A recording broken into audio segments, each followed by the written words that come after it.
বাংলাদেশের যে border 4427 kilometre, অত্যন্ত সুদীর্ঘ বর্ডার, বিভিন্ন ধরনের প্রতিকূল ভূমি আছে।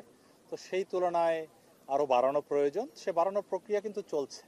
কিছুদিন আগে আপনারা অনেকেই ছিলেন, উখিয়াতে একটা উখিয়া ব্যাটালিয়ন রেইজ হয়েছে, আরও বিভিন্ন জায়গায় আরও ব্যাটালিয়ন রেইজ করার প্রক্রিয়া চলছে, নতুন নতুন বিওপি বাড়ানো হচ্ছে এবং আমরা অচিরেই আরও প্রায় 5000 প্লাস মাইনাস একটি জনবল বৃদ্ধির আশ্বাস আমাদেরকে বর্তমান সরকার দিয়েছে, যেটা আমরা অচিরেই তার হয়তো রিক্রুটমেন্ট শুরু করে প্রশিক্ষণ শেষ করে যেন আমরা ইভেন সামনের বর্ডারের অন্যান্য সকল কাজ সহ আসন্ন পরবর্তী যে জাতীয় নির্বাচন হবে সেখানেও আমরা কাজে লাগাতে পারি। কারণ এই বিষয়ে আমাদের গতকালই একটি মিটিং হয়েছে, মাননীয় প্রধান উপদেষ্টা নিয়েছেন, এই বিষয়ে পর্যাপ্ত আলোচনা হয়েছে। শুধু বিজিবি নয়, অন্যান্য আইনশৃঙ্খলা বাহিনীরও যেই সংকট বা জনবলের যে কমতি রয়েছে সেটাকে কিভাবে বাড়ানো যায়।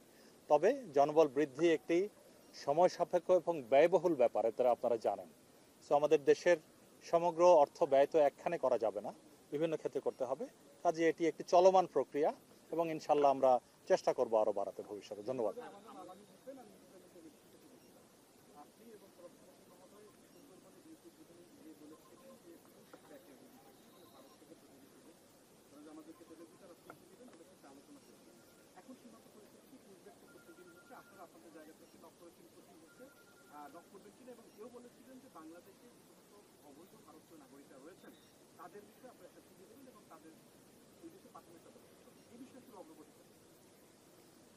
পুশব্যাক বা পুশিন আপনারা যেটাই বলেন, এটা প্রতিনিয়ত হচ্ছে, মাঝে মাঝে দু একটা দিন হয়তো বন্ধ থাকছে, বাট চূড়ান্তভাবে পুরো প্রক্রিয়াটি বন্ধ হয়নি। এই বিষয়ে আমরা আমাদের পক্ষ থেকে বিএসএফ এর কাছে করার প্রতিবাদ সবসময় দিচ্ছি এবং যেটা বলেছিলাম, নিয়ম মাফিকভাবে হ্যান্ডওভার করা। যদি আমাদের বাংলাদেশি কেউ অবৈধভাবে ভারতে গিয়ে থাকে, তাদেরকে কিছু কিছু জায়গায় বিএসএফকে আমরা বুঝিয়ে একটা নেগোশিয়েট করে মিটিংয়ের মাধ্যমে আমরা নিশ্চিত করেছি তারা আমাদেরকে অফিসিয়ালি হ্যান্ডওভার করছে কিছু কিছু জায়গায়। তবে সর্বক্ষেত্রে এটা সবাই ওরা শুনছে না, কিছু কিছু জায়গায় এই পুশব্যাক বা পুশিন এখনও চলছে। তো আমাদের এই বিএসএফকে বলার পাশাপাশি আমরা স্বরাষ্ট্র মন্ত্রণালয়ের মাধ্যমে আমাদের পররাষ্ট্র মন্ত্রণালয় বলেছি, পররাষ্ট্র মন্ত্রণালয় থেকে একাধিকবার ভারতীয় হাই কমিশনে লেখা হয়েছে, আমাদের বাংলাদেশি যে দূতাবাস রয়েছে ভারতে সেখানে লেখা হয়েছে এবং ভারতের দূতাবাসে যে হাই কমিশনার আছেন তার সাথেও আমি যোগাযোগ রাখছি। তো আমরা এটা প্রতিহত করার চেষ্টা করছি। তবে বেশিরভাগ ক্ষেত্রে যারা আসছে তাদের মধ্যেই বেশিরভাগই আমাদের বিভিন্ন ধরনের বাংলাদেশি যারা বিভিন্ন সময় ওখানে গিয়েছিল।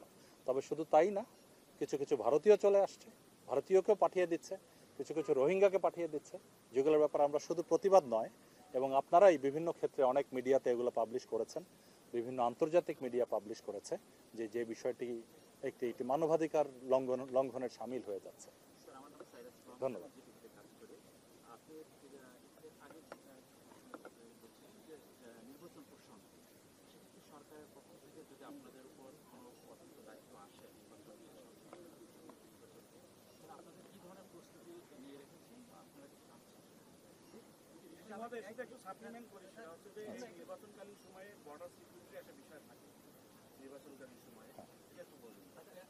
আচ্ছা, আপনার এই নির্বাচন সংক্রান্ত যা আছে দুই তিনটা একবারে বলে ফেলেন, আমি একবারে বলবো না। সেখানে তিনি সম্ভবত কি নির্দেশ দিয়েছেন আইনশৃঙ্খলা বাহিনী এবং নির্বাচন কমিশনকে ডিসেম্বরের মধ্যে নির্বাচন কমিশনকে নির্বাচনী ব্যবস্থা রেডি করার জন্য এবং আইনশৃঙ্খলা বাহিনীকে তাদের মতো করে প্রস্তুত হওয়ার জন্য। আপনি কি মনে করছেন যে যদি আমরা ধরে নিই যে ফেব্রুয়ারিতে ইলেকশন হবে, তাহলে এখনকার জনবল বা এখনকার যে কাঠামোগত আমাদের যে মানসিক অবস্থা, সেই অবস্থায় আমরা যদি কোনো ধরনের অস্থিতিশীল পরিবেশ তৈরি হয়? আচ্ছা, তো ধন্যবাদ আপনাদের এই সমসাময়িক গুরুত্বপূর্ণ প্রশ্নের জন্য। প্রথমত আমি বলতে চাই যে যেমন গতকালের মিটিংয়েই আমরা বলেছি যে সীমান্ত অরক্ষিত বা সীমান্তের নিরাপত্তা নিশ্চিত করার পরেই আমরা বাকি জনবলগুলো যেন প্রয়োজনে আমরা ইলেকশন চলাকালীন সুষ্ঠু সুন্দর ফেয়ার ইলেকশনের জন্য যেটা করা দরকার সেই সাপোর্টটুকু আমরা সরকারকে দিতে পারি। আর যে ট্রেনিংয়ের বিষয়টুকু আপনি প্রশ্ন করেছেন, সেই প্রশিক্ষণের এই মূলত সীমান্তবর্তী এলাকাসমূহে সীমান্তের 8 কিলোমিটারের মধ্যে যে সকল ভোট কেন্দ্র থাকে সেখানে স্ট্রাইক ফোর্স হিসাবে বিজিবির নিয়োজিত হওয়ার সম্ভাবনা রয়েছে। তবে ভবিষ্যতে এটা নির্বাচন কমিশন বা সরকার যেভাবে দায়িত্ব দিবে সেভাবে আমরা দায়িত্ব পালন করব।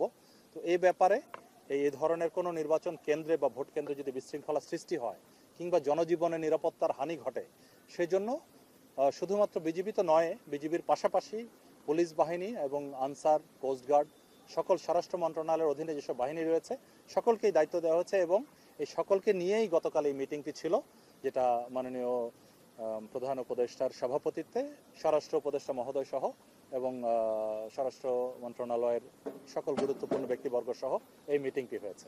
ধন্যবাদ। একটু শর্ট করতে হবে, বৃষ্টি চলে আসবে। হ্যাঁ, লাস্ট প্রশ্ন। জি জি আমার নাম গাফফার খান চৌধুরী, আমি দৈনিক জায়জায়দিন পত্রিকার সিনিয়র। জি। স্যার, সীমান্ত সড়ক নির্মাণ এবং কাঁটাতারের বেড়া নির্মাণের অগ্রগতি কাঁটাতারের বেড়া তো আমরা নির্মাণ করছি না, কাঁটাতারের বেড়া ওইদিকে বিএসএফ নির্মাণ করছে। আমাদের মায়ানমারের এদিকে কিছু কিছু জায়গায় আমরা, যেখানে আমাদের যে ব্যাটালিয়নের লোকেশন একদম জিরো লাইনের কাছাকাছি, যে গরু পাচার খুব হয়, ওখানে আমরা ছোট ছোট কিছু কাঁটাতার, ওটা ঠিক কাঁটাতারের বেড়া বলা যাবে না, নর্মাল ক্যাটল ফেন্স বা এটা করে থাকি। আর সীমান্ত সড়ক এটা আপনার সেনাবাহিনীর, সরকার সেনাবাহিনীর বিভিন্ন কনস্ট্রাকশন ব্রিগেডকে দায়িত্ব দিয়েছে, তারা করছে, সেটা চলমান আছে এবং সেই সব জায়গায় আমরা বিজিবি যেহেতু সীমান্তের পর্বে, সেখানে আমরা প্রোটেকশন দিয়ে থাকি, নিরাপত্তা নিশ্চিত করে থাকি। আর এখানে প্রথম পর্বটি শেষ হয়েছে, দ্বিতীয় পর্বের কাজ চলমান রয়েছে। না, এটা সুনির্দিষ্ট একদম কত কিলোমিটার এই মুহূর্তে আমার কাছে নাই, তবে এটা সুন্দরভাবে এগিয়ে চলছে। ধন্যবাদ সবাইকে, ধন্যবাদ, ভালো থাকবেন সবাই।